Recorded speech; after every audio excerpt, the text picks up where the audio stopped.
Hello friends, இந்த வீடியோவில் நம்ம பார்க்க போகிற ஃபர்ஸ்ட் செலெக்ஷன் ஸ்டேட்மெண்ட் வந்து என்ன அப்படின்னா இஃப் ஸ்டேட்மெண்ட் பற்றி தான் நம்ம வந்து பார்க்க போகிறோம். அதை பற்றி பார்க்கலாம் வாங்க.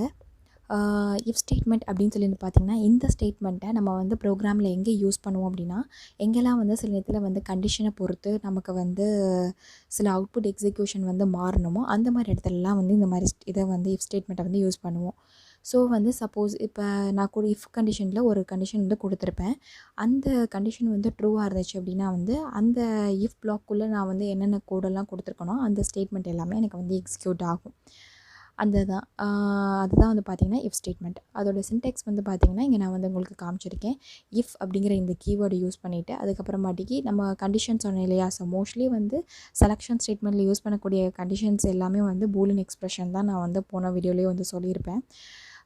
ஸோ அந்த மாதிரி தான் பூலியன் எக்ஸ்பிரஷன் தான் நம்ம வந்து இங்கே கண்டிஷனாக கொடுக்க போகிறோம். அதுக்கப்புறமாட்டிக்கு என்ன பண்ணுறோன்னா கோலன் வச்சுட்டு கீழே வந்து நீங்கள் என்ன பண்ண போகிறீங்கன்னா அது என்னென்ன ஸ்டேட்மெண்ட்ஸ்.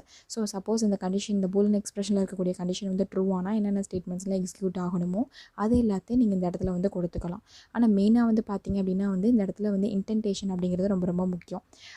முன்னாடியே நீங்கள் வந்து வீடியோஸ்லாம் பார்த்துருந்தீங்கன்னா அந்த வீடியோஸில் வந்து நான் இன்டென்டேஷன் பற்றி நான் வந்து உங்களுக்கு சொல்லியிருப்பேன். இன்டென்டேஷன் அப்படிங்கிறது ரொம்ப ரொம்ப முக்கியம். ஏன்னா பைத்தான் ப்ரோக்ராமிங் லாங்குவேஜில் வந்து இன்டென்டேஷன் நீங்கள் வந்து விடாமல் இப்படியே வந்து கோடை வந்து ஸ்ட்ரைட்டாக எழுதிட்டே வந்தீங்கன்னா உங்களுக்கு வந்து மோஸ்ட்லி எரர் தான் காட்டும்.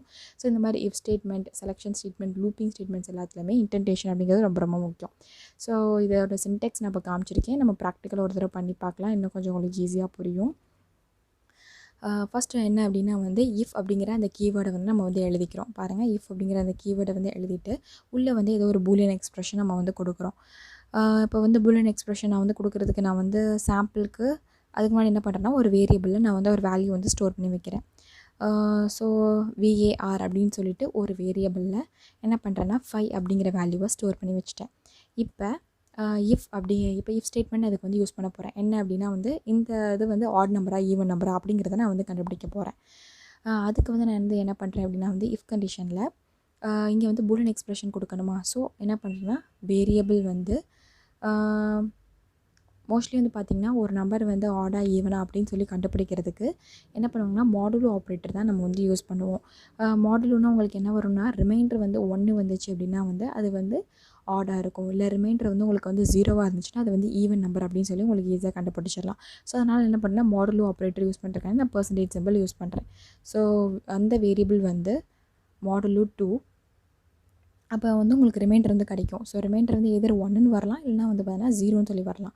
சப்போஸ் அது வந்து எனக்கு ஈக்குவல் டு 0வாக இருந்துச்சு அப்படின்னா வந்து அது வந்து எனக்கு என்னன்னு சொல்லி பிரிண்ட் ஆகும் அப்படின்னா உங்களுக்கு வந்து இங்கே வந்து ஈவன் நம்பர் அப்படின்னு சொல்லி பிரிண்ட் பண்ணணும். ஸோ அதனால் நான் வந்து என்ன பண்ணுறேன் அப்படின்னா வந்து ஈவன் நம்பர் அப்படின்னு சொல்லி உள்ளே வந்து நான் வந்து கொடுக்குறேன். ஈவன் நம்பர் அப்படின்னு சொல்லி ஷார்ட்கட்டை நான் வந்து கொடுக்குறேன். இங்கே வந்து பாருங்கள், இன்டென்டேஷன் அப்படிங்கிறது ரொம்ப ரொம்ப முக்கியம். இன்டென்டேஷன் கொடுக்காம நெக்ஸ்ட் இதில் பண்ணி காட்டுறேன். அப்போ என்ன எரர் வருது நம்ம வந்து பார்க்கலாம். அப்போ உங்களுக்கு ஈஸியாக புரியும். ஃபஸ்ட் நான் என்ன பண்ணியிருக்கேன்னா வந்து சும்மா 5 அப்படிங்கிற வேல்யூவை ஒரு வேரியபிளில் ஸ்டோர் பண்ணி வச்சுருக்கேன். அதுக்கப்புறமாட்டிக்கு இந்த இடத்துல வந்து ஆட் நம்பரா ஈவன் நம்பரா அப்படின்னு சொல்லி லைட்டாக நான் செக் பண்ணுறேன். அதனால் நான் வந்து என்ன பண்ணிக்கிறேன்னா வந்து இஃப் அந்த வேரியபிள் மாடலு 2, அதாவது ஒரு நம்பர் ஆடா ஈவனாக கண்டுபிடிக்கிறதுக்கு அதோட ரிமைண்டரை வச்சு தான் நம்ம வந்து பார்ப்போம். அந்த ரிமைண்டர் வந்து 1ஆக இருந்துச்சுன்னா அது வந்து ஆட் நம்பராக இருக்கும். ரிமைண்டர் வந்து 0வாக இருந்துச்சுன்னா ஈவன் நம்பராக இருக்கும். இந்த இடத்துல நான் வந்து 5 அப்படிங்கிற வேல்யூ நான் கொடுத்துருக்கேன். இப்போ வந்து பார்த்துட்டிங்க அப்படின்னா வந்து ஈவன் நம்பர் அப்படின்னு சொல்லி எனக்கு வந்து பிரிண்ட் ஆகுமா இல்லை என்ன அப்படிங்கிறத பார்க்கலாம். இப்போ வந்து கொஞ்சம் பேக் வந்துட்டு நான் வந்து என்டர் கீ ப்ரெஸ் பண்ணுறேன்.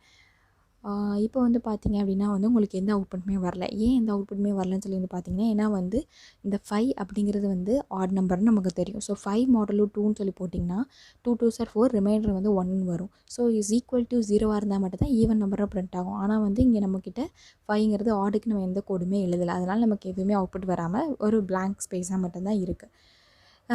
இப்போ சப்போஸ் நான் வந்து என்ன பண்ணுறேன் அப்படின்னா ஸோ இந்த மாதிரி இந்த ஸ்க்ரீனில் நீங்கள் எழுதிட்டே இருந்தீங்கன்னா திருப்ப கோட் எழுதுகிற மாதிரி இருக்கும். ஸோ அதனால தான் என்னென்னா வந்து ரொம்ப ஈஸி, ஒரு நியூ ஃபைல் நீங்கள் வந்து க்ரியேட் பண்ணிக்கோங்க. ஸோ அதே மாதிரி இன்ட்ராக்டிவ் மோடில் யூஸ் பண்ணாமல் ஸ்கிரிப்ட் மோடில் நீங்கள் யூஸ் பண்ணிங்கன்னா ஈஸியாக நீங்கள் வந்து கோடை வந்து ரன் பண்ணிக்கலாம். ஸோ அதனால் நான் வந்து என்ன பண்ணுறேன் அப்படின்னா வந்து ஸ்கிரிப்ட் மோடில் யூஸ் பண்ணுறேன். ஸோ அந்த இதை பற்றியும் நான் வீடியோஸ்லாம் முன்னாடி போட்டிருக்கேன். அந்த வீடியோ பார்க்காதவங்க அங்கே போய் பார்த்துட்டு இந்த வீடியோவை வந்து கண்டினியூ பண்ணுங்கள். ஸோ இங்கே நான் என்ன பண்ணுறேன்னா வந்து அந்த வேரியபிள் இஸ் ஈக்குவல் டு 5 அப்படின்னு சொல்லி கொடுத்துருக்கேன். அதே தான் இஃப் கண்டிஷன் அப்படிங்கிறத கொடுத்துட்டு அந்த வேரியபிள் மாடுலோ 2 வந்து இஸ் ஈக்குவல் டு 0வாக இருந்துச்சு அப்படின்னா நான் வந்து என்னன்னு சொல்லி பிரிண்ட் பண்ணுறேன்னா ஈவன் நம்பர் அப்படின்னு சொல்லி பிரிண்ட் பண்ணுறேன். பிரிண்ட் ஃபங்க்ஷன் கொடுத்துருக்கேன்.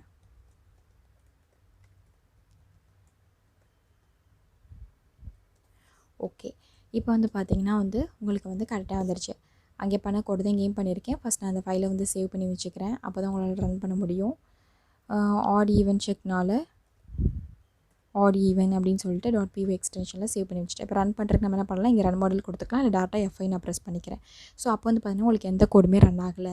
அவுட்புட் எதுவுமே கோட் ரன் ஆகிருக்கு, ஆனால் அவுட்புட் வரல. ஏன்னா variable is equal to 5 கொடுத்துருக்கனால.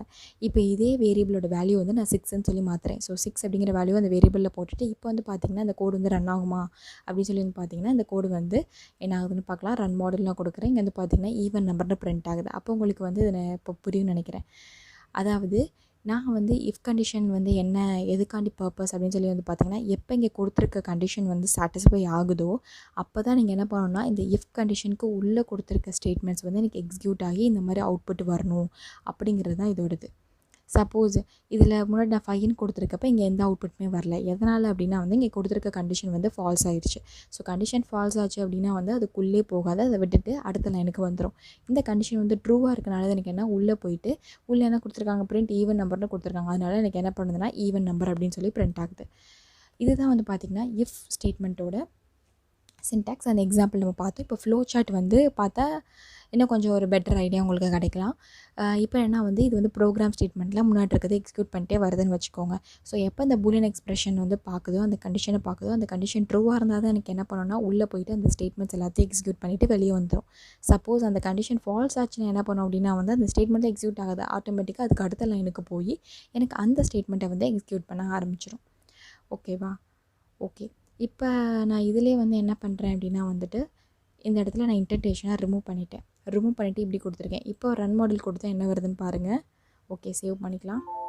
Expectation and intended black அப்படின்னு அதாவது இன்டென்டேஷன் வந்து நீங்கள் வந்து யூஸ் பண்ணுங்கள் அப்படின்னு சொல்லி நமக்கு வந்து அதுவாகவே ஆட்டோமேட்டிக்காக எரர் காட்டுது. அதனால் நான் என்ன பண்ணுறேன்னா வந்து எப்போவுமே இந்த மாதிரி இஃப் ஸ்டேட்மெண்ட் இல்லைனா வந்து பூலியன் லூப்பிங் ஆப்ரேஷன்ஸ் இந்த மாதிரி நீங்கள் எது பெர்ஃபார்ம் பண்ணாலுமே வந்து இந்த இன்டென்டேஷன் அப்படிங்கிறது கண்டிப்பாக நீங்கள் வந்து போட்டிருக்கணும்.